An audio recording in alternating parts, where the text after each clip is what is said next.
Wallace, Donald Trump reaches out to black voters as polls suggest Hillary Clinton's lead is narrowing.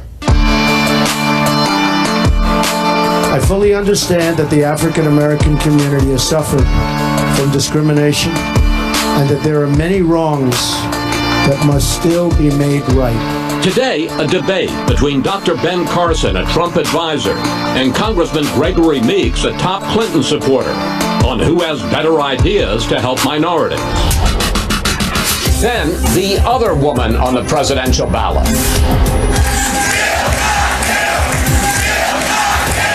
Dr. Jill Stein, the Green Party's nominee, on her strategy for November.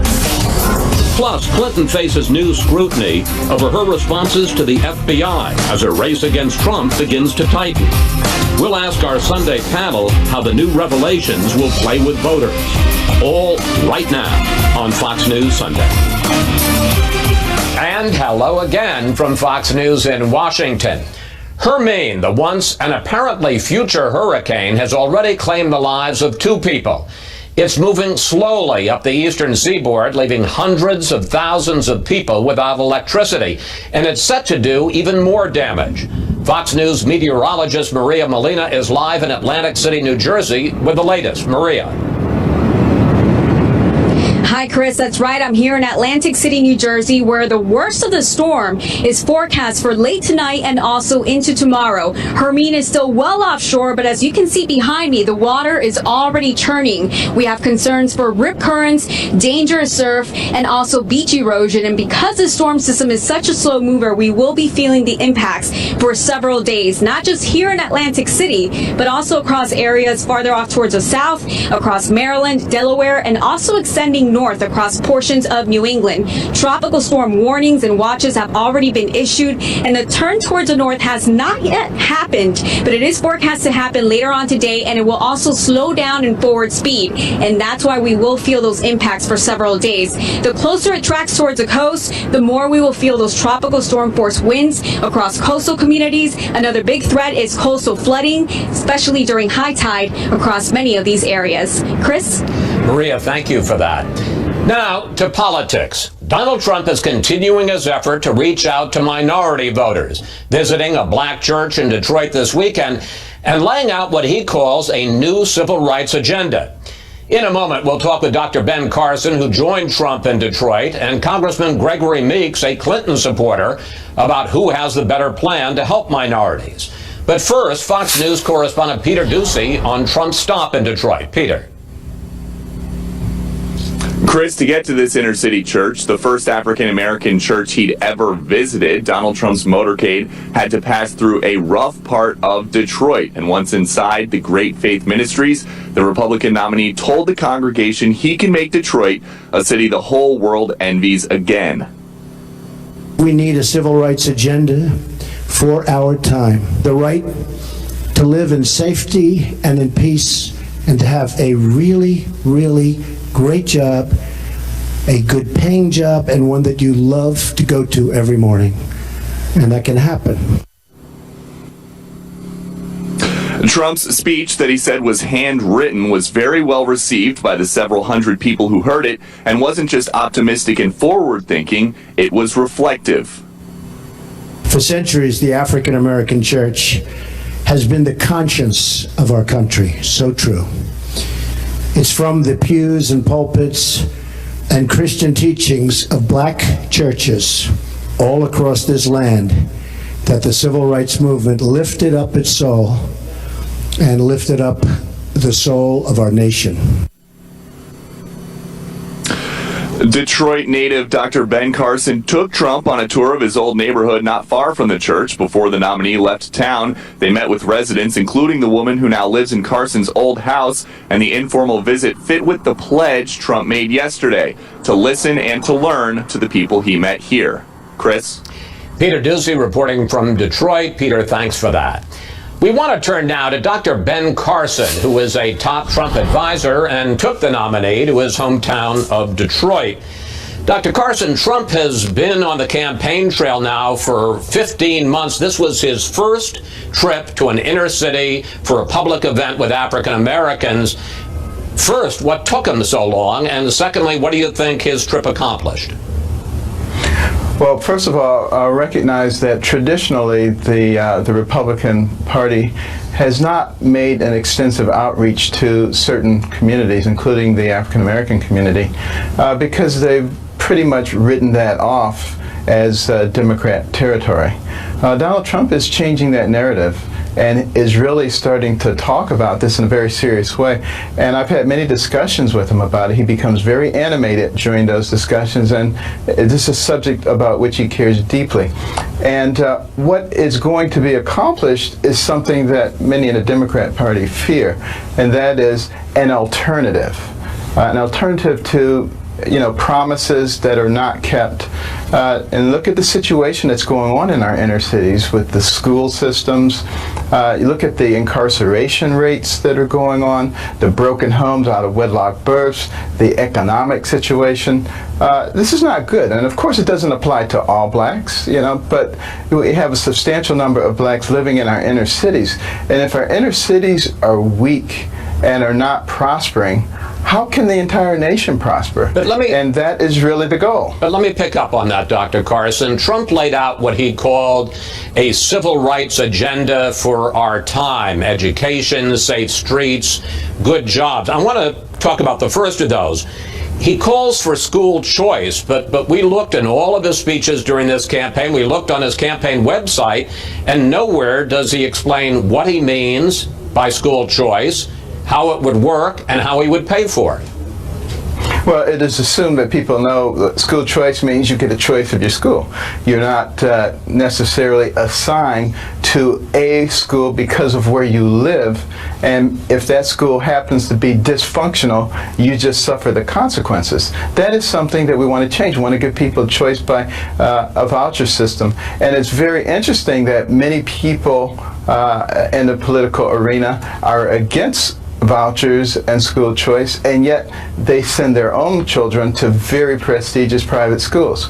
We're fully recognizing that if you give a person a good education, it doesn't matter what their racial or economic background is, they basically will be able to write their own ticket. This should be a very high priority for us, and it was for those who founded this country. And they talked about the need for an educated and well-informed society, particularly Benjamin Franklin and Thomas Jefferson. But let me pick up on that, because Trump has also called for abolishing the Department of Education, which gives out $1.4 billion a year in what's called Title I funds for schools that are dealing with impoverished students.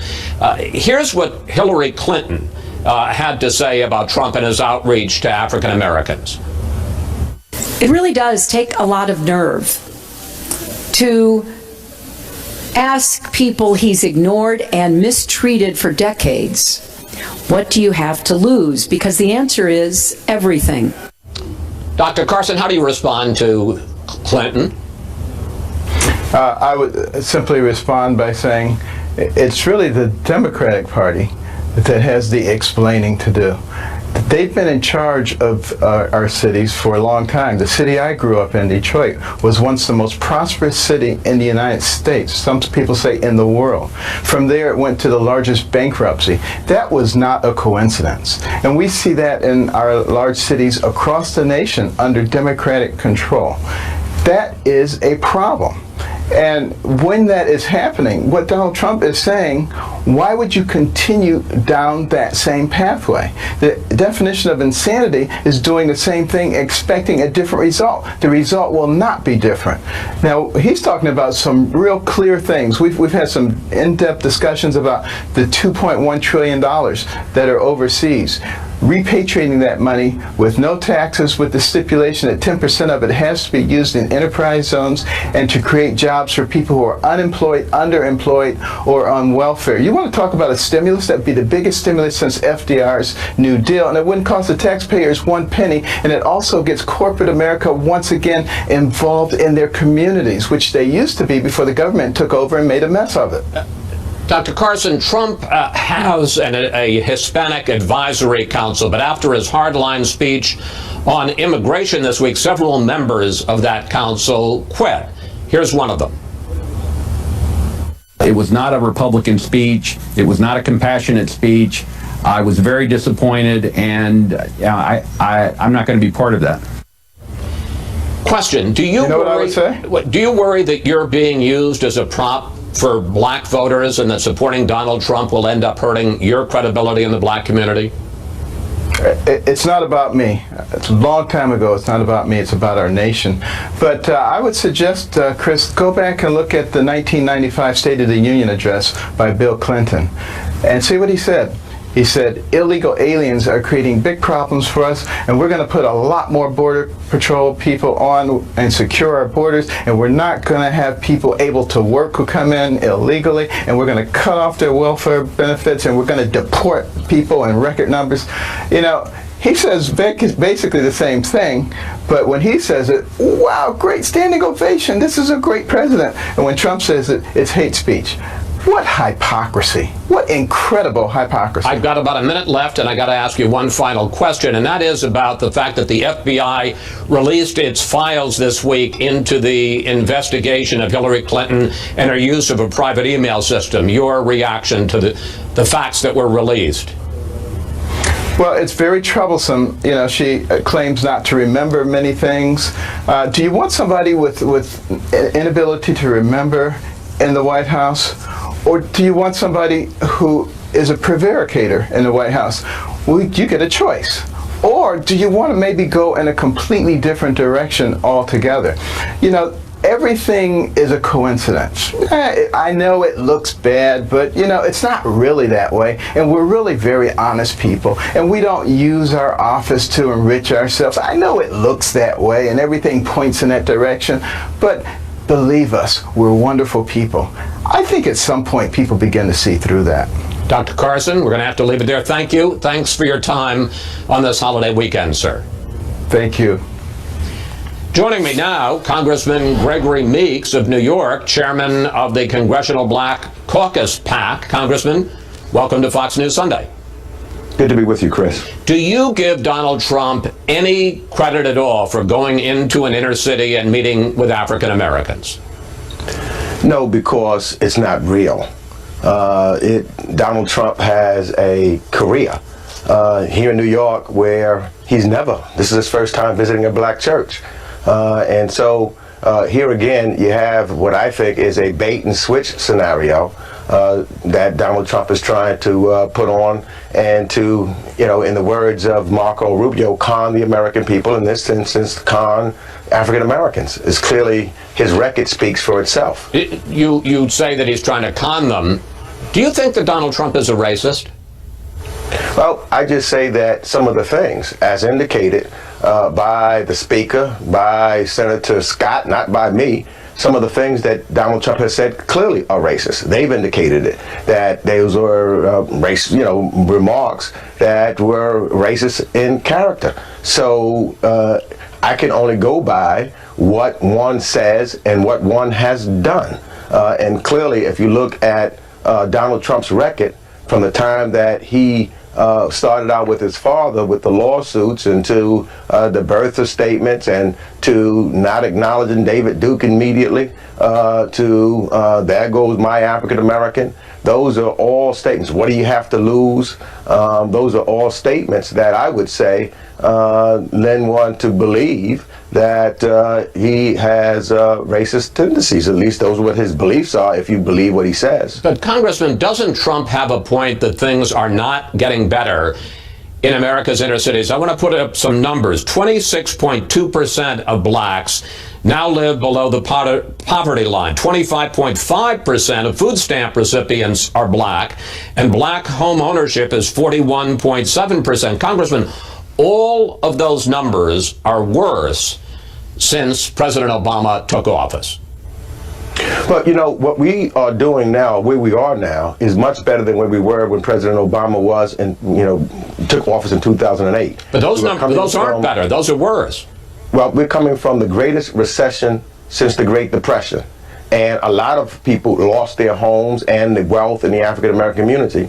and we got to build back, and that's why it's important that we have the kinds of policies that are being talked about by Hillary Clinton that will help build back and reduce income disparity. That's why we also have to make sure that we are raising minimum wage and focused on small businesses, which is important. That's also why we've got to make sure that we're protecting historically black colleges and investing in historically black colleges for education and talking about education that's affordable and free for some, so that the key to tomorrow in America is a better education or trade. And these are all subject matters of which Hillary Clinton has been talking about. But Congressman, do you hear anything in the very different Republican ideas about school choice, about enterprise zones, about renegotiating trade deals that have taken jobs out of America's inner cities? Do you hear anything in those Republican ideas that you think maybe that's an interesting alternative? No, well, I think that if you go to Washington, for example, there's an idea that Mr. Jim Clyburn from South Carolina put forth called the 10-20-30 plan to help eradicate poverty in America. And I think that it has been embraced. I know it's been embraced by Senator Clinton, but also by Speaker Ryan. It's some kind of dialogue that we can begin to have and talk about, because I think that the issue is we got to reduce the disparities that we have, because for sure disparities are great within the African American community, but you also got to reduce poverty. And when we talk about issues of poverty, for example, we don't say that those Republicans that represented Appalachia for years are responsible for the poverty that is there. So we've got to have this deep conversation, and I think the conversation could be had on a bipartisan basis, dealing with specific policy as the 10-20-30. During the Democratic primaries, Bernie Sanders went after Clinton in several cases from the left. For instance, he noted that the welfare reform plan that she supported and her husband signed into law in 1996 resulted in more than the doubling of the number of Americans living in extreme poverty. He noted that the crime bill that she supported and President Clinton signed in 1994 dramatically increased the number of blacks going into prison and the amount of time that they spent there. Isn't that part of the Clinton record? Well, I think that if you put into perspective what was taking place at that time, and when you look at the crack epidemic and that was going on, much of that took place at that time is taken out of context when we talk today. If you recall, at that time, the income disparity between African Americans and others was shrinking. You talk about unemployment was the lowest that it had been. In fact, so many good things were happening in the African American community that some was calling Bill Clinton at the time the first African American president. So you don't speak of that now, but when you think about small businesses, of which Hillary Clinton is focused on, an investment in urban America and inner cities, creating businesses and opportunities for African American communities, utilizing minority businesses, that was all positive and something that Hillary Clinton talks about today. Finally, and I got about a minute left for this, I want to ask you to respond to what Dr. Carson said about the release of the FBI files into the emails. More than 24 times during that interview with the FBI, Hillary Clinton said she could not recall, did not remember key events. It turned out she didn't have one BlackBerry, as she had told the press. It turned out she had 15. Your response? My response is that it's clear. Hillary Clinton has gone through several hearings in Congress. Now you've heard the FBI director say that there's nothing that she did that was criminal or anything of that nature. Well, he didn't say it was criminal, but he did say it was negligent and extremely careless. Yeah. You heard that the secretary say that if she had a chance to do it again, she wouldn't have done it. She's been apologetic about that. But there's been nothing. There's been no smoking gun, as the Republicans talked about. You heard my colleague on the Republican side, McCarthy, said all of this was about, from the beginning, whether they're talking about Benghazi or other items, was just to try to discredit Hillary, because when you talk policy issues and how we take this country forward, you can't compare. And so you try to divert, so there's smoke and no fire. Congressman Meeks, thank you. Thanks for coming in today. We look forward to talking to you again, sir. Thank you. Up next, we'll bring in our Sunday group to discuss Trump's trip to Detroit, reaching out to black voters. Plus, what would you like to ask the panel about Trump's inner-city events? Will his pitch resonate? Just go to Facebook or Twitter at Fox News Sunday, and we may use your question on the air. Percent of support amongst in some swing states of African Americans is heretofore well-deserved of his policies. I actually think the fact that you pointed out that these policies he stated yesterday are not on his website and his history. I mean, I think the reality here is that most African Americans have come to know him from his attacks on the first African American president, his birtherism, but also his history. The New York Times has a long, detailed story last week about Trump Industries and a history of housing discrimination that goes back 30 years. So I think there's a long record here, and 2 months before the election, having never gone to a black church or even engaged in discussions with black audiences, I think people see this as a transparent attempt to make up something where he's far behind. He's far behind McCain's numbers, Romney's numbers with African American voters, which weren't strong, but he's still far behind them. George? You say 2 months before the election. We're 19 days before the voting starts in some states. And Mr. Trump is saying essentially, never mind what I've said so far, I'm going to change. He campaigned for 400 days after announcing his candidacy and then said, I've got some regrets. He didn't say what they were, but he said, I've got some regrets. He goes to the black church, reiterates standard Republican views, school choice and all the rest. But people are supposed to forget he's a birther, or at least he was. He's the one who said he'd sent, 5 years ago, I've sent investigators to Hawaii to investigate the president's birth, and people are going to be amazed by what they found. He hasn't told us, but again, they're supposed to forget that. He goes to Mexico and says, the people I've described as rapists are actually now exemplary Americans. Then he goes to Phoenix, and he chooses to be introduced by Joe Arpaio, the sheriff of Maricopa County, who's the very face of hostility to immigrants. I don't think it'll work. Obviously, the Hispanic vote, like all American votes, isn't quite monolithic. But still, what should worry Republicans most of all is in 2012, Mitt Romney did even worse among Asian Americans than he did among Hispanics, which indicates that minorities generally do not feel welcome in the Republican Party. Ritter, are you as resistant to his outreach to minority voters as Brother Will here? Well, there is a contrast, obviously, between this soft-spoken man speaking in that church yesterday and the bombastic Trump of days before we heard so much of, which suggests to me that the impression that African-American voters and other minority voters as well may have of him, it may be sitting in cement, which is why all the things George cites, I think, are part of the reason why I think he'll have trouble rallying much support, if any, in the community, whereas Nira pointed out he stands in some states at 0. Yeah, that's bad. All right, let's turn to the issue of Hispanics, because Trump also tried to make an outreach this week to the Hispanic community. A couple of weeks of talking about softening his position on mass deportations. Then, as we see in the middle of the week, he went on Wednesday to Mexico City, met and had a very respectful press conference afterwards with Mexican President Peña Nieto, sounding a diplomatic note. But later that same day in Phoenix, he said this. Day one, my first hour in office, those people are gone. You can call it deported if you want. The press doesn't like that term. You can call it whatever the hell you want. They're gone. And Trump was talking there specifically about illegal immigrants who commit further crimes, not just coming across the border illegally, but further crimes once they get in. But despite that specific point, for all of this back and forth over the last 2 weeks, was he going to soften? Was he going to harden? Did it do him any good with Hispanic voters?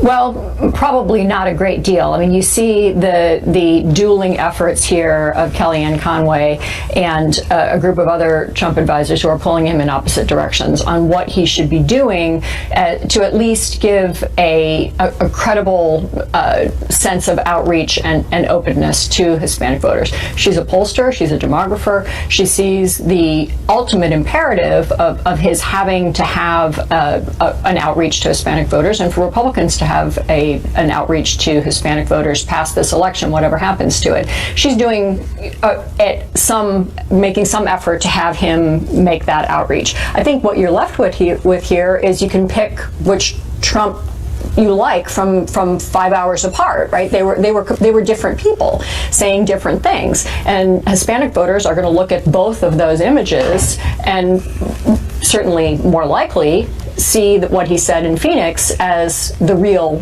Donald Trump. But I want to pick up on this with you, George. And let me begin, first of all, with this question, because we asked you for questions for the panel, and we got this on Twitter from Ron, who tweets, voters have their minds made up, especially the African-American voters. So, George, let me ask you, first of all, how do you answer Ron?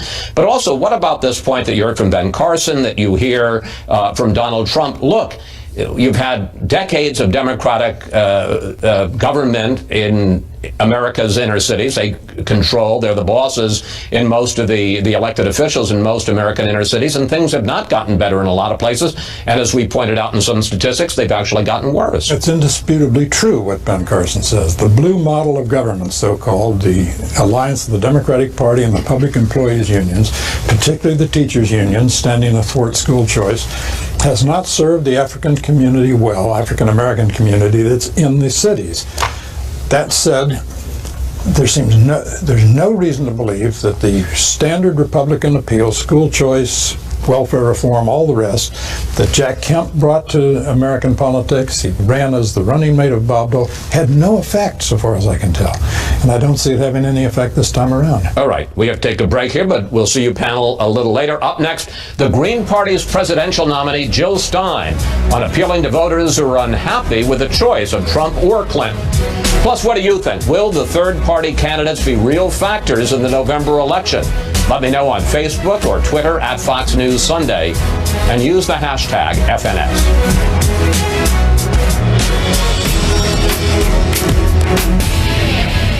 She's the other woman on the presidential ballot, a doctor and the Green Party's 2012 candidate for president. This year, Dr. Jill Stein is back on the campaign trail once again, the Green Party's presidential nominee. Dr. Stein, welcome to Fox News Sunday. Good to be with you, Chris. Let's start with your platform in this campaign. We're going to put it up on the screen.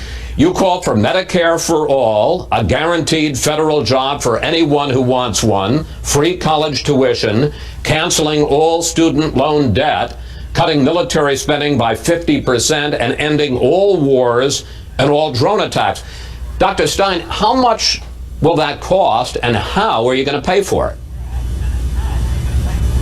So let me say first, we don't call for ending all wars, but we call for ending these catastrophic regime change wars that have cost us $6 trillion by the time we've paid for the health care of our wounded veterans. That's according to a recent Harvard study. And remember, this is more than half of our discretionary budget. So that's part of how we pay for things. Another way we pay for things, in fact, we call for a Green New Deal, an emergency jobs program to fix the emergency of climate change. And the great thing, Chris, is that this program pays for itself. And I can say this as a medical doctor, it turns out we get so much healthier by eliminating fossil fuel pollution. 200,000 deaths every year, in fact, from fossil fuel pollution. We get so much healthier that the savings in healthcare alone is enough to pay for the green energy transition. Now, the Washington Post. And something like... Well, let me just pick up. The Washington Post is a pretty liberal newspaper. After interviewing you, this is an editorial that they wrote. The headline, Jill Stein's Fairy Tale Candidacy.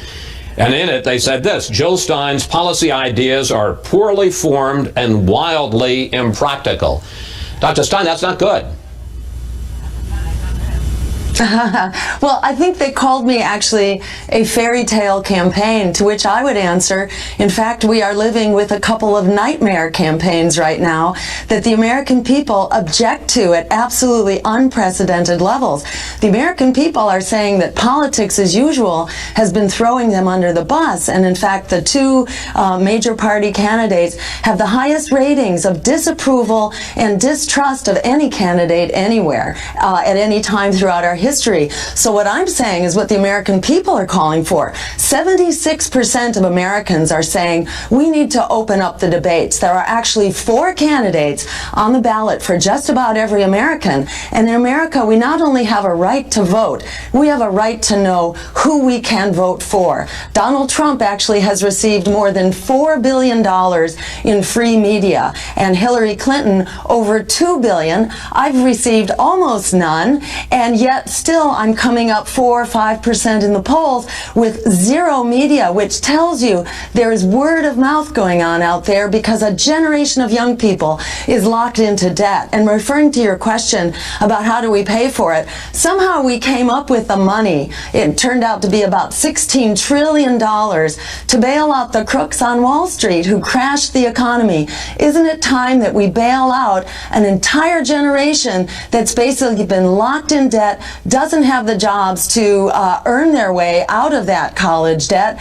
What is more important to us than liberating a generation who can lead the way forward, not only on our economy, but in all of the social issues that we have in front of us? It's always been young people. Let me pick up on another aspect of your plan, and that's the foreign policy aspect. You call for cutting Pentagon spending in half. You would like to eliminate, you say you would like to eliminate, although you have a caveat there, you may not be able to, all military bases, U.S. military bases around the world. Question, how would you fight ISIS? Very good point.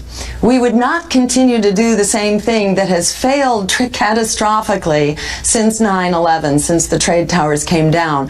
Because what have we done with this $6 trillion, mind you, for just Iraq and Afghanistan alone, which, by the way, costs every American household $50,000 for those 2 wars alone? What have we done with this policy of regime change, this war on terror? Okay, but how would you fight ISIS? We created failed states, mass refugee.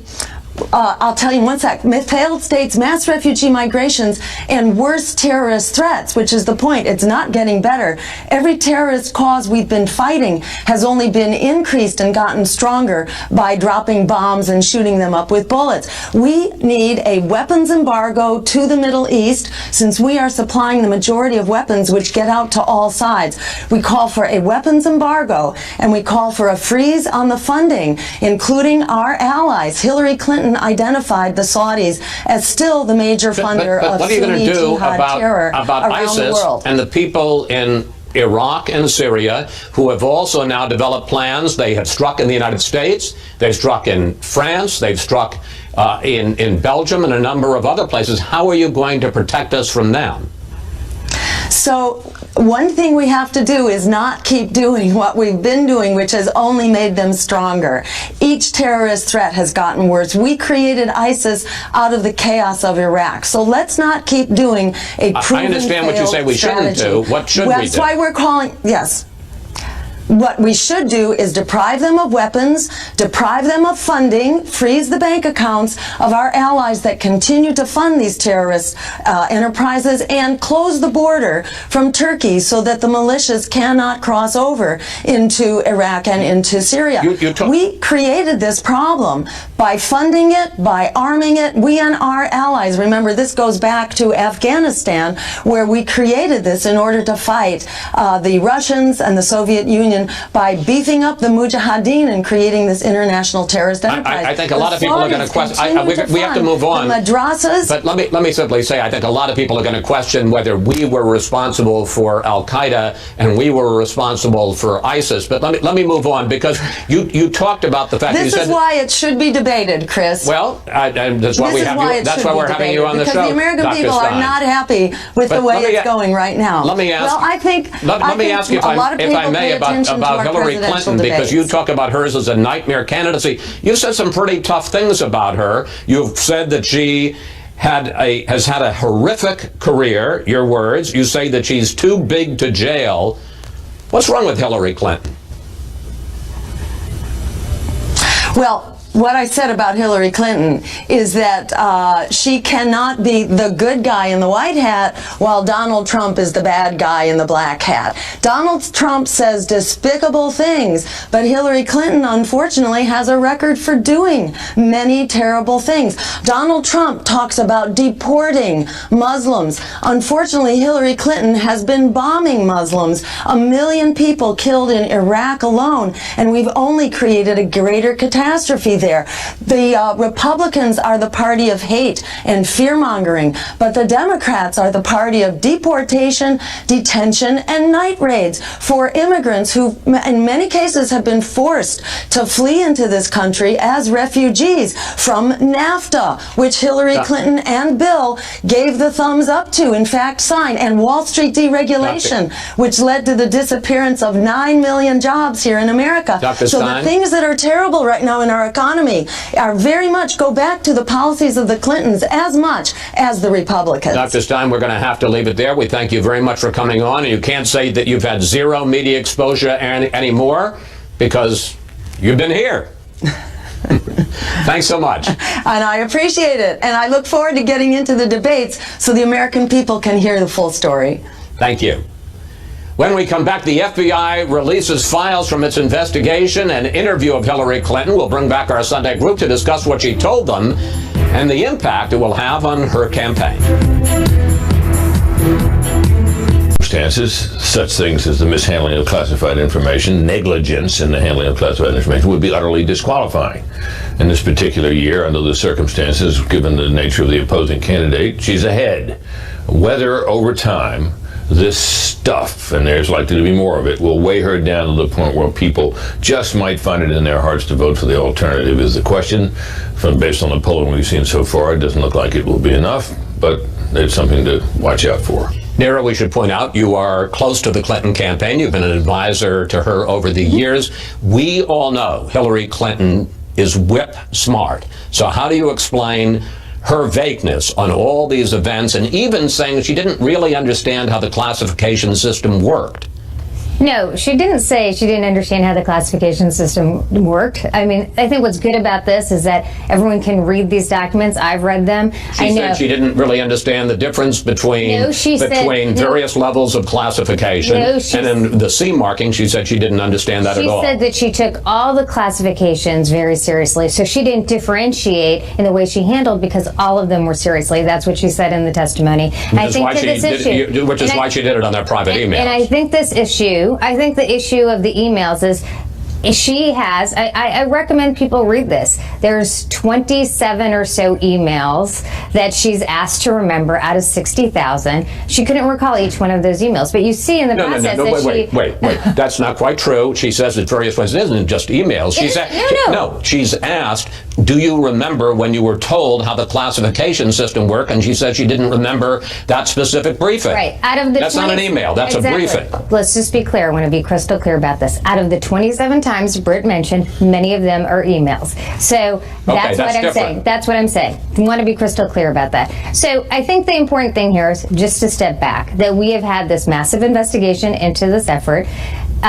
There, you see from this why the FBI did not move forward with any other action on this, and I think she's recognized that this was a mistake to set up this server. Okay, and she said that multiple times. I want to pick up on one other. Whereas I do want to pick up on one other aspect of this. I'm sure, but I just need to say that we have not had we've had a full discussion of this, but we just learned this week that Donald Trump was engaged in a pay to play with the Attorney General.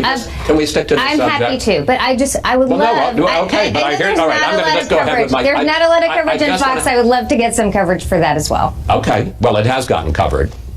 But in addition, in March of 2015, in her news conference at the United Nations, here's how Clinton explained using a private email system.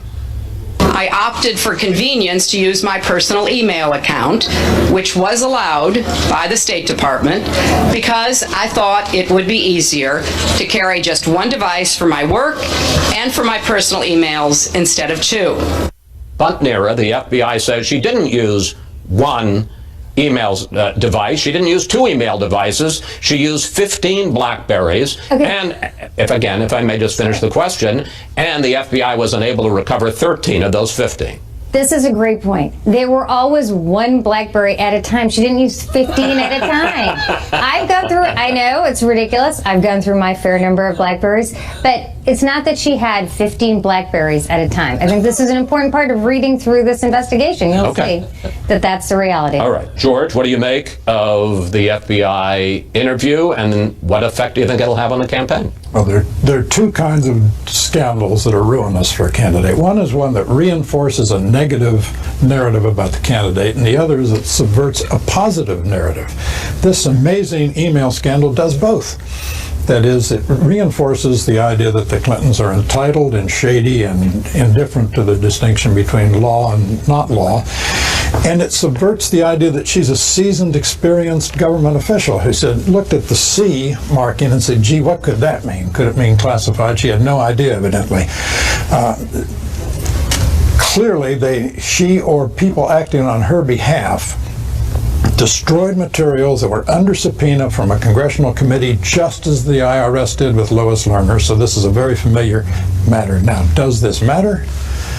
How many people are at this point undecided? I maintain still the belief that most Americans give more due diligence to the selection of a car than a presidential candidate, and I'm not sure that details of this granularity matter. All right. We're almost out of time, and I want to bring Ann in because on this question of whether or not it matters, the race is clearly tightening. I want to put up some numbers.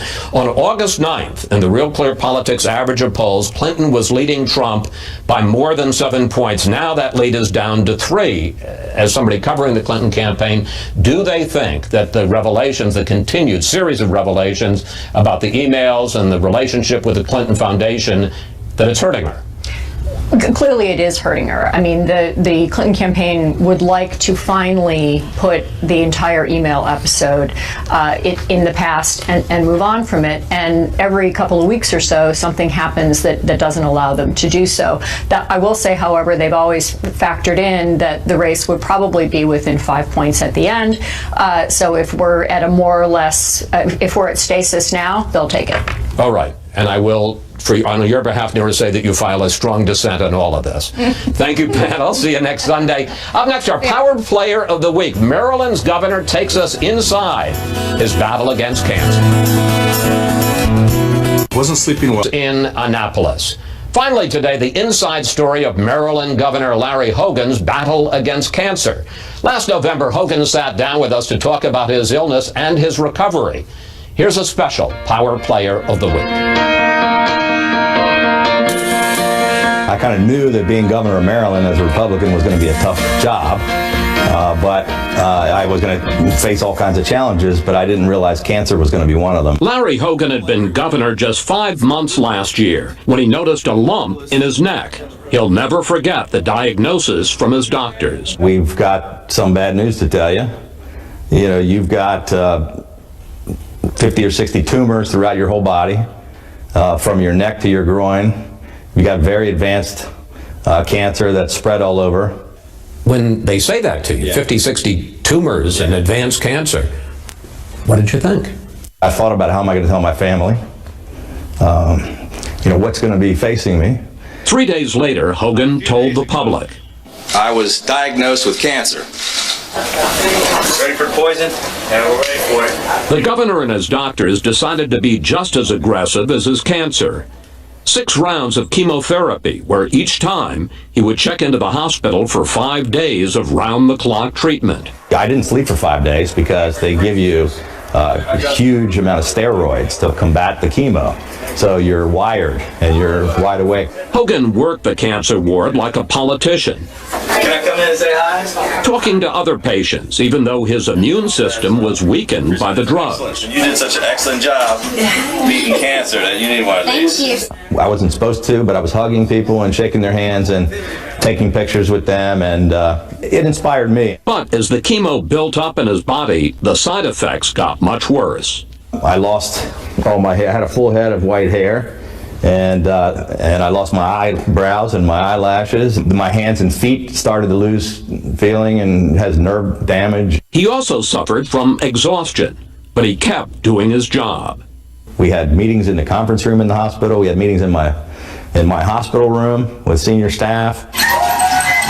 As Hogan started recovering, doctors let him go out more, like to a Baltimore Orioles game, where he found a way to engage in a favorite pastime. I shook 500 hands or so at the Orioles game for the first time. I was so excited because I had a batting glove on. Now I'm putting 12-hour days in instead of just coming in for a few hours. Doctors say, do you slow down a little bit? They keep trying to tell me that, but I don't listen very well. Hogan is back in the State House doing what he used to do, but there have been some changes. What's the biggest thing you learned about yourself? There was a few emotional times, like you pointed out in my press conference, and teared up a few times when I was with kids. But I'm also pretty tough. He's also found a new mission as an advocate for cancer research and treatment. Hopefully I'll be done with this soon, as far as my own personal fight, but I'm not going to be done with the cause. Hogan is in a different fight this week. He ordered Maryland public schools to extend summer vacation till after Labor Day, starting next year. School officials and some politicians say that should be left to local school boards. And that's it for today. Have a great holiday weekend, and we'll see you next Fox News Sunday.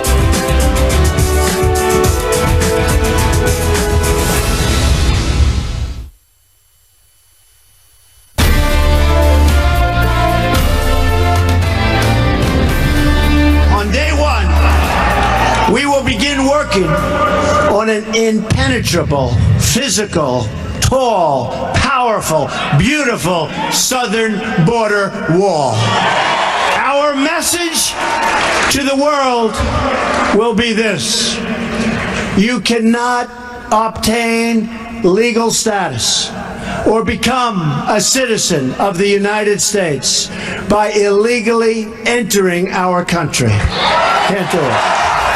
Welcome to the Journal Editorial Report. I'm Paul Gigot. That was Donald Trump in Phoenix, Arizona Wednesday, doubling down on his hardline position on illegal immigration, despite some recent suggestions that he might be softening. That was his word on his signature campaign issue. The speech followed a meeting with Mexican President Enrique Peña Nieto earlier in the day, where the Republican presidential candidate struck a more subdued tone, promising that a Trump administration would work with Mexico